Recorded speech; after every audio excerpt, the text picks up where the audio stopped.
僕が出会ったメキシコの人は全員真面目でしたね。メキシコはね、なんかね、こう背脂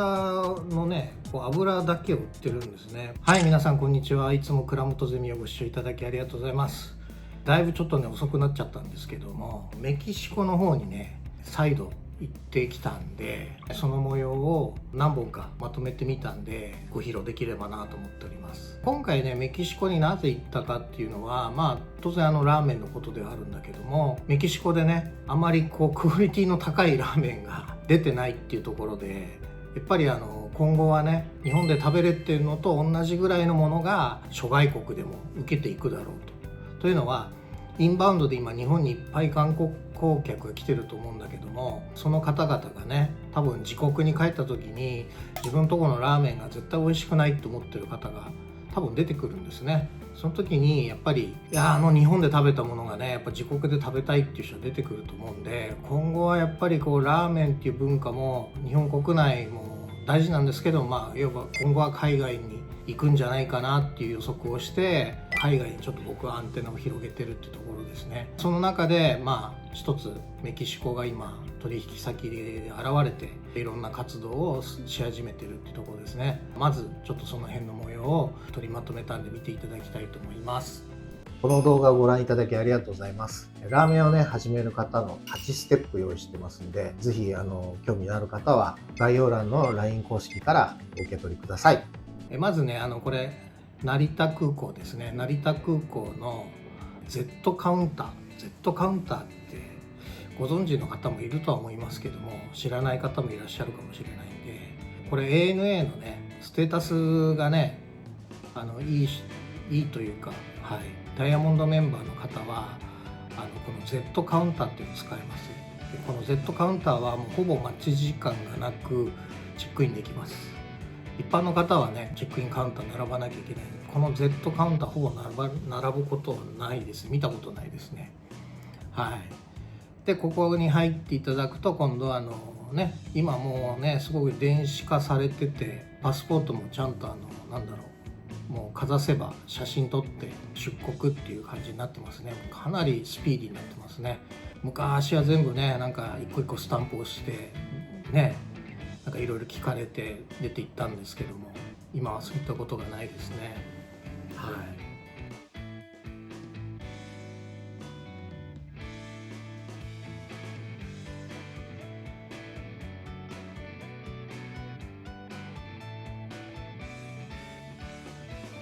でね、この成田空港の中にね ANA のねダイヤモンドメンバーのラウンジがあります。僕ここでちょっと牛丼食べてますけどもね、おじさんが食べてるシーンなんでね面白くもなんともないですけどね。いよいよねちょっと出発っていうところでもうすぐ飛びましたけども、この間ちょっと途中取れなかったんでね、早速ねちょっとメキシコの寿司トラさんっていうところが僕のねこのラーメンを試してみたいということで、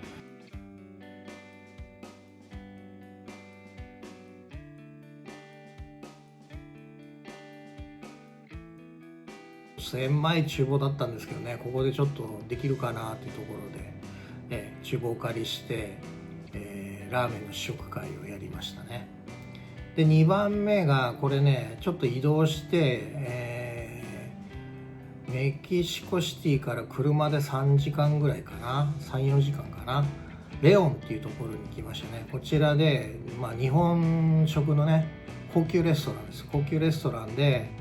試食会をねやってみたいっていうことだったんで、ここのグループがね4店舗ぐらいあるのかな、かなり大きいレストランです。でここのシェフたちに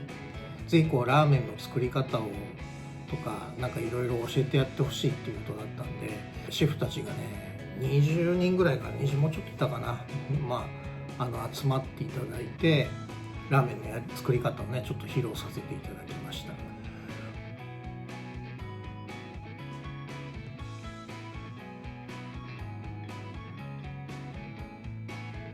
コンロもこういうレストランのフロアにね用意してもらって、僕の方がちょっとこれについて説明してます。僕ねメキシコの人ってねあんまりね話聞かないし適当だしねいい加減だっていうのをねすごく聞かされてたんですけどね、僕が出会ったメキシコの人は全員真面目でしたね。めちゃくちゃ真面目でちゃんとメモ取ってますし、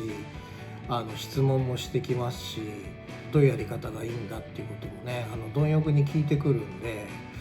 僕はねすごくいい人たちだなと思いましたけどね。やっぱりね骨から炊くのも大事なんですけども、こうやって僕工場でね作ったスープを分量をちゃんと測ってスープを作っていただければ、すぐに簡単に、いいものができるっていうところをねちょっと見せてますね。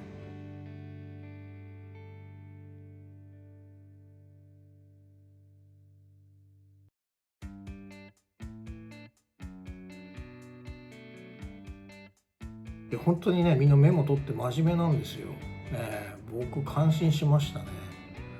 こういう方々がねラーメン文化っていうのをね広げてくれればいい美味しいラーメンがね世の中にいっぱいあちこちに届くようになるんじゃないかなと思います。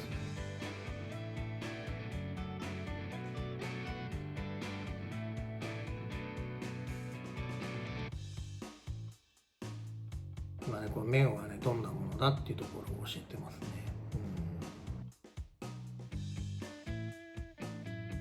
でもう一個またね別なところに今度は来てグアダラハラの方に移動しました。グアダラハラの方のレストランの厨房を借りて、ここもね高級寿司屋さんですね、高級なお寿司屋さんでちょっと作らせていただいて、皆さんに試食会をさせていただいたってところですね。メキシコ人の人ねみんな2枚目ですね。なんかかっこいい、がたいもいいしね、なんかハンサムな人が多いような気がします。標高が高いんで沸騰しないんですね。すごいちょっと苦労しましたけどね。沸騰しにくいんでちょっと麺もねどうかなと思いながらちょっとでも固めに仕上げました。メキシコの人ってね夜道みたいにさーっとすぐ食べないんですね。もうおしゃべりしながらゆっくり食べるっていうところを聞いてたんで、わざと固めに仕上げて、時間が経って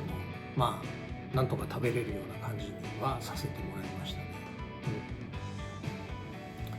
メキシコはねなんかねこう背脂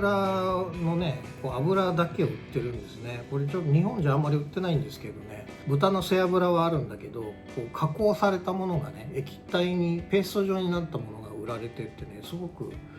それが結構使いやすくって便利でしたね。そういったのもねちょっとこう地元のものをね使いながら、僕らの日本から持ってきたスープも使いながらちょっと、説明させてもらいました。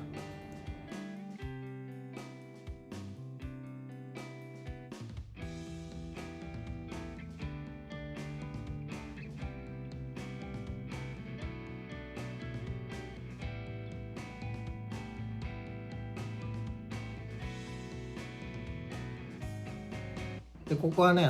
ちょっと、今回ねいろんなねこう日本のレストランをねお寿司屋さんとか天ぷら屋さんとかをねご紹介いただいた会社ですね。この会社さんから、いろんな情報いただいて、各お店で試食会を開催させてもらいました。たまたまねちょっとねこれね日本のアニメのコミケっていうんですかね、なんかそういうなんかイベントがあって、日本のアニメがねめちゃくちゃねグッズが売られてました。これ著作権どうなのっていうのはね、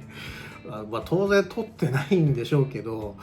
平然と売られてるっていうのにちょっと驚きましたけども、日本のアニメの文化がねめちゃくちゃ人気があるっていうのがよくわかる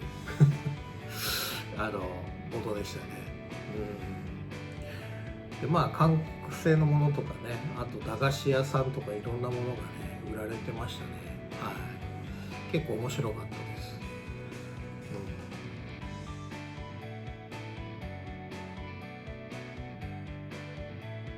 あとちょっとねこのなんかグアダラハラでしか食べられないなんつったかな、なんとかっていう、すいません覚えてないですけど、なんか料理を食べさせてもらいましたねっていうところでございます。ちょっとね簡単に説明させていただきましたけど、他にもねちょっと撮ってるんで、ゆっくり説明していきたいなと思いますけど、とってもね有意義なメキシコの旅でした。やっぱねラーメンっていうのはねすごくまだまだ世界にはね行き渡ってないというか、まだまだなところなんでね、海外っていうのはすごく面白いものかなと思ってます。はい、ぜひ海外にね出店を考えている方はご相談いただければと思います。ということでね、今回は、メキシコの旅のちょっと一部をご案内させていただきました。ラーメンに関してね国内も海外も含めてご相談がありましたら、概要欄にある LINE 公式アカウントよりお問い合わせください。いつでも面談を開催しておりますので、ホームページからご連絡いただければと思います。本日はご視聴ありがとうございました。また次の動画でお会いしましょう。失礼します。